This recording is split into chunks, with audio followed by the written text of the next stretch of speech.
Assalamualaikum warahmatullahi wabarakatuh. Teman-teman semua, apa kabar? Hari ini saya ingin berbagi bagaimana saya waktu itu bisa masuk ke Siakis Research Grant dan menjadi salah satu dari 3 awardee terbaik. Teman-teman mungkin juga merasa kalau SRG ini adalah satu kegiatan yang cukup strategis buat kita, banyak keuntungannya. Selain mendapatkan dana hibah, kita juga bisa dapat angka kredit dari hasil laporannya, kemudian juga dapat angka kredit dari webinarnya ya sebagai pemakalah. Nah, bagaimana waktu itu saya bisa masuk ke SRG ini?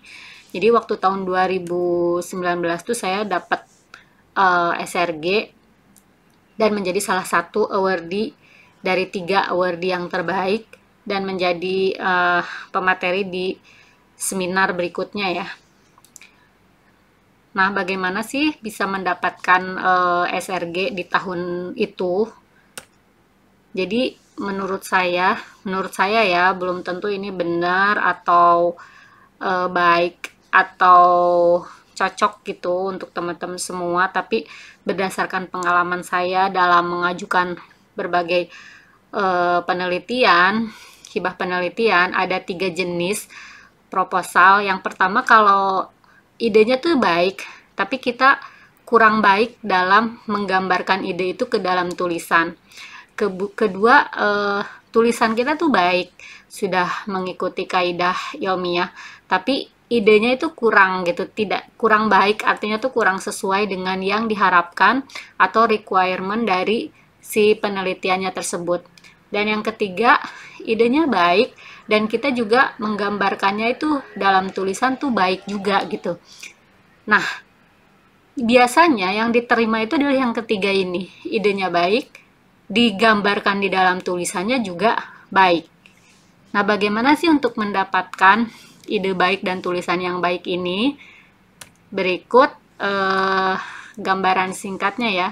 Ide yang baik itu akan kita dapatkan ketika kita biasa mengajar di kelas. Itu kita evaluasi diri gitu, masalahnya apa sih yang kurang gitu saat kita mengajar tadi. Kemudian dari kekurangan-kekurangan tersebut, coba kita lakukan mikro riset kecil-kecilan aja, nggak nyampe menghabiskan waktu berjam-jam gitu. Kita cukup ingin tahu respon siswanya gimana, hasil belajar siswanya gimana gitu.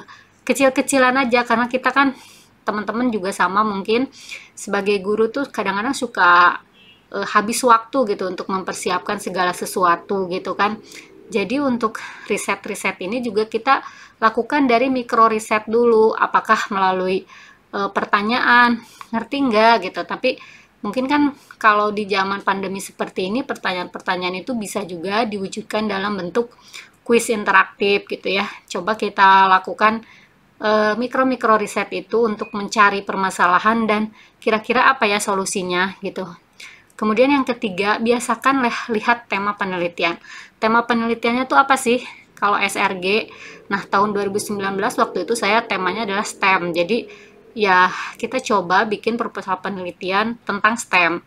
Jangan tema yang keluar dari requirement dari hibah tersebut gitu. Nah, di tahun 2021 ini apa aja sih temanya? Nanti coba kita lihat sama-sama ya. Kemudian yang selanjutnya itu baca hasil karya orang lain. Jadi sudah dapat tema, setelah kita dapat tema dari requirement hibahnya tersebut, jadi tahun 2021 ini apa sih? Misalnya nih tahun 2021 tuh temanya digital literasi. Coba sekarang di Google Scholar cari tema-tema tentang digital literasi gitu ya. Kumpulkan sebanyak-banyaknya dan baca ya sehingga kita dapat inspirasi. Setelah kita dapat ide, biasakan kita search judul yang unik. Biasanya kita bisa copy dulu judul kita yang udah kita, misalnya temanya tentang apa nih, digital literasi, cara meningkatkan digital literasi peserta didik melalui apa, misalkan melalui gamifikasi, pembuatan aplikasi sederhana apa gitu ya kontennya. Nah, terus kita search itu di Google, judul kita unik nggak, udah ada belum yang bikin judul seperti itu. Nah, tip khusus untuk judul itu bisa juga berupa singkatan. Singkatannya singkatan yang unik gitu. Padahal itu sebenarnya hal yang biasa, tapi ketika disajikan dalam nama yang unik bisa jadi penelitian kita lolos juga gitu ya. Tergantung.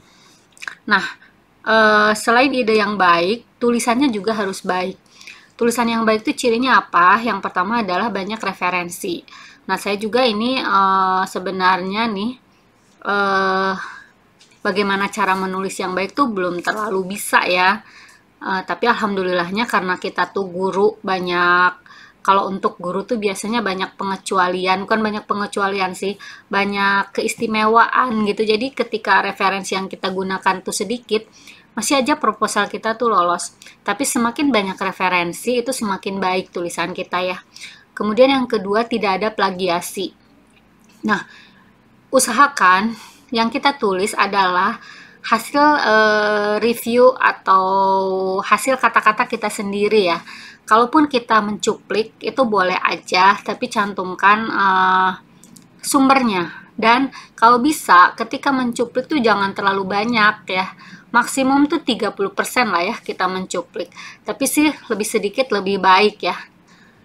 Nah, jadi ketika nanti dicek similaritiesnya, itu tulisan kita nggak terlalu banyak kutipan gitu ya, kutipannya tuh jangan terlalu banyak. Jadi nanti kalau misalnya nanti di search similaritiesnya lebih dari 30%, biasanya mah kalau untuk proposal-proposal penelitian tuh nggak lolos ya biasanya. Tapi untuk SRG ini saya agak kurang tahu juga sih, tapi menurut saya sih lebih baik kalau similaritiesnya tuh dikit aja. Kemudian yang selanjutnya, agar tulisan kita baik tuh baca buku panduannya, jangan lupa, ini yang paling penting. Karena di dalam buku panduan itu nanti akan banyak hal-hal yang harus kita patuhi gitu. Dan jangan sekali-kali melanggar buku panduan tersebut, usahakan sesuai dengan buku panduan. Dan biasanya buku panduan itu dari tahun ke tahun mungkin agak-agak berbeda ya. Yang saya buat 2019 mungkin ya, contohnya nanti bisa di-download, belum tentu sama dengan yang tahun 2021 ini. Jadi bukan tolong, sebaiknya dibacalah buku panduannya itu gitu. Dan kalau biar gampang itu kita buat dulu template disesuaikan dengan buku panduan tersebut gitu. Baru selanjutnya nanti untuk kata-katanya disesuaikan. Kemudian gunakan kaidah yang baku ya. Nanti di buku panduannya juga ada kaidah yang baku, misalnya kata-katanya ya, kata-katanya. Tapi ini kalau bisa loh ya.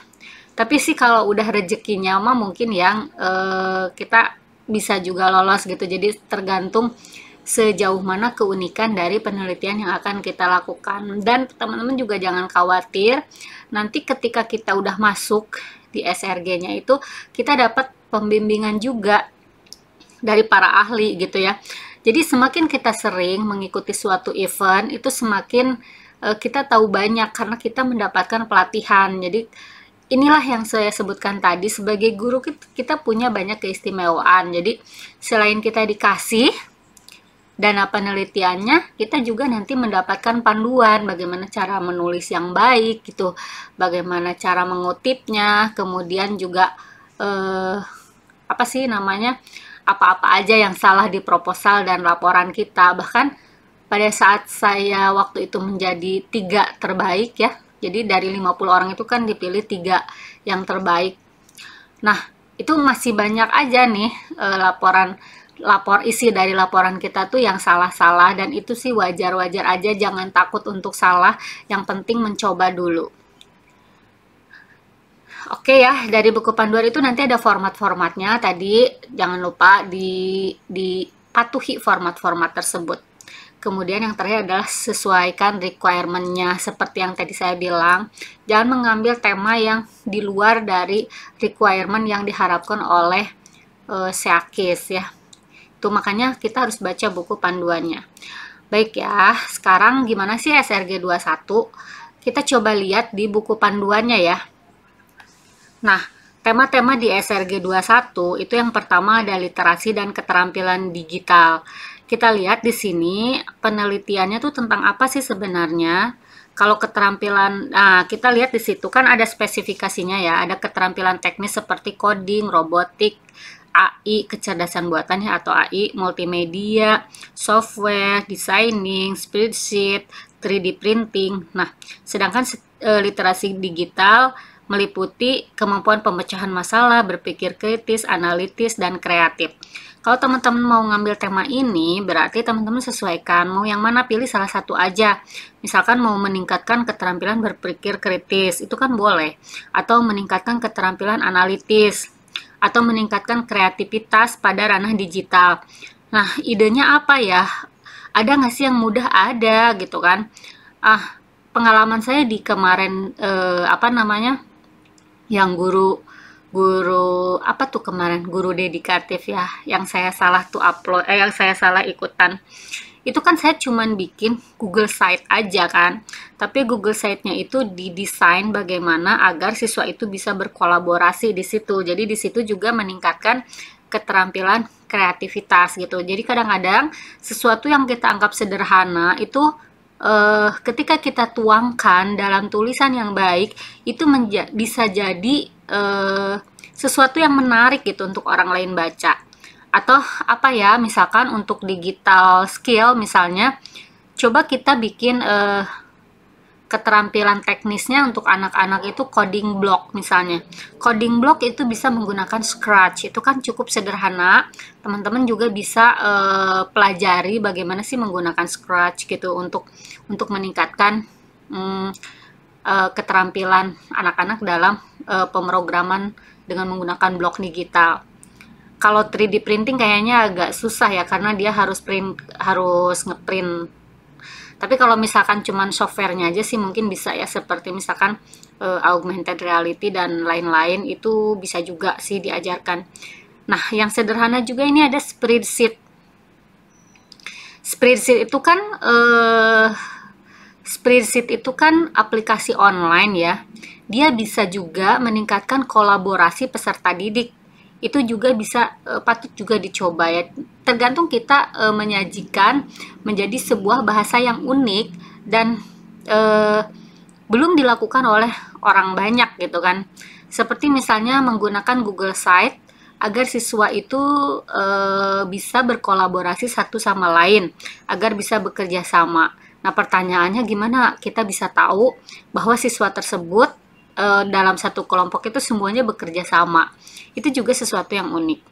Kemudian yang kedua, media pembelajaran digital. Nah, ini media pembelajaran digital berarti teman-teman harus membuat aplikasi fitur gawai, berarti handphone ya. Materi pembelajaran atau apa gitu dengan format handphone. Kemudian video game, edukasi, IoT, virtual lab, ataupun web-based simulation and modeling.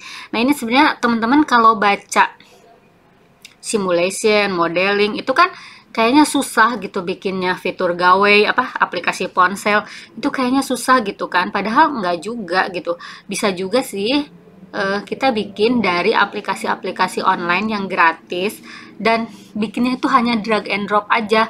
Misalkan kalau handphone, aplikasi handphone itu bisa pakai Thunkable. Nanti coba teman-teman search aja. Kemudian kalau simulasi, web-based simulation, itu bisa juga kita pakai Scratch ya. Pakai Scratch. Ini ada juga sih di YouTube saya ini tentang penggunaan Scratch. Itu bagus sih kalau menurut saya ya. Tapi di sini saya hanya ingin memberikan ide aja kepada teman-teman mau ngambil tema apa. Tapi belum tentu juga ini baik atau bagus gitu ya.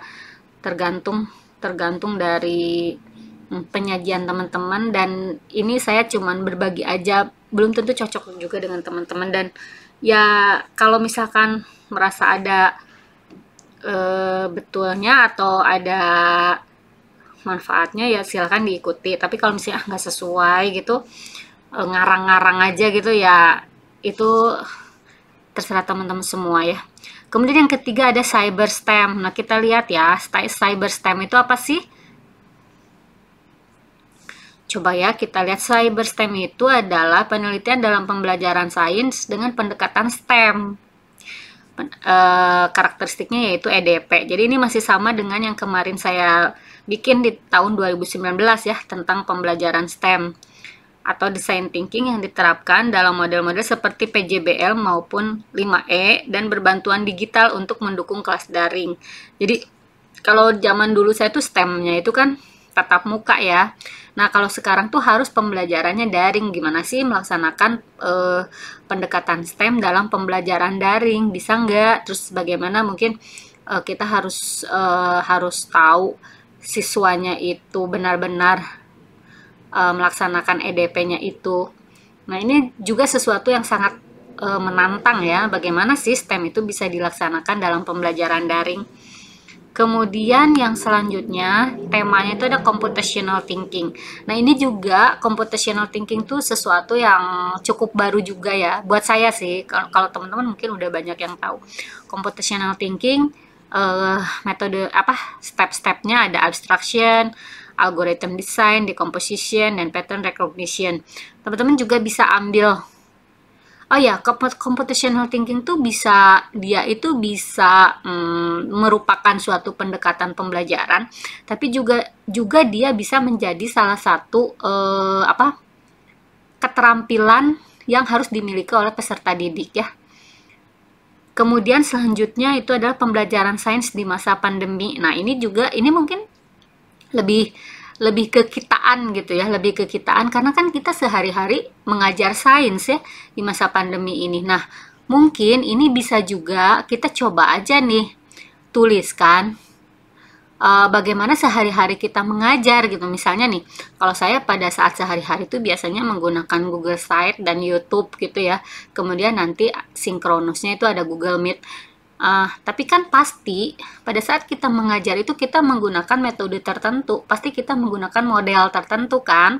Nah, itu yang coba kita jelaskan, model kita tuh apa. Nah, model kita pada saat mengajar tuh bagaimana sih urutannya. Kemudian si urutan itu coba kita bikin singkatannya yang unik gitu aja sih. Ini kayaknya lebih memungkinkan ya buat kita. Karena bagaimana kita melaksanakan pembelajaran PJJ untuk mengajar sains ini. Kemudian yang terakhir itu adalah nilai masyarakat global dan digital. Nah, seperti misalnya respon terhadap sains hoax, misinformasi, dan miskonsepsi yang beredar di ranah maya. Nah, ini juga ya. Kemudian pendidikan karakter daring. Saya agak kurang banyak baca referensi tentang hal ini ya. Global dan digital citizens ini saya juga agak kurang tahu banyak gitu. Mungkin kita bisa sama-sama nanti kita lihat. Tapi sebenarnya ini menarik ya, ada tentang copyright, e-commerce, digital marketing, big data, dan lain-lain. Cyber networking juga ya, media sosial, etika digital, media sosial, dan lain-lain. Ini cukup menarik, tapi dari keenam ini pastilah ada satu yang biasa teman-teman buat di dalam kelas. Hanya mungkin bagaimana teman-teman itu membuat sesuatu yang biasa tersebut menjadi unik gitu. Insya Allah sih kita sebagai guru kan selalu berupaya untuk memberikan yang terbaik kepada peserta didik kita ya. Nah, upaya kita itulah yang kita tuangkan sekarang dalam bentuk proposal. Nah, teman-teman, ini salah satu proposal yang saya buat di 2019. Sekali lagi belum tentu sesuai untuk yang tahun 2021 ini, apalagi di tahun 2021 ini semuanya harus pembelajaran daring kan ya. Nah, jadi coba sesuaikan dengan buku panduan ini. Buku panduannya nanti kan bisa di-download di websitenya Seakis Research Grant. Sekali lagi, semangat, tetap semangat. Dan kalau misalnya ada yang mau didiskusikan, boleh nanti teman-teman bisa kontak saya di email ya. Nanti coba kita cari, bukan cari ya, kita coba membedah lagi poin per poin apa sih yang diharapkan dari SRG ini dan bagaimana sih biar proposal kita tuh unik dan layak untuk mendapatkan research grant. tetap semangat di masa pandemi ini dalam melaksanakan PJJ ya. Mudah-mudahan ada di antara teman-teman yang menonton video ini dan nanti dapat SRG-nya. Oke, sekian. Assalamualaikum warahmatullahi wabarakatuh.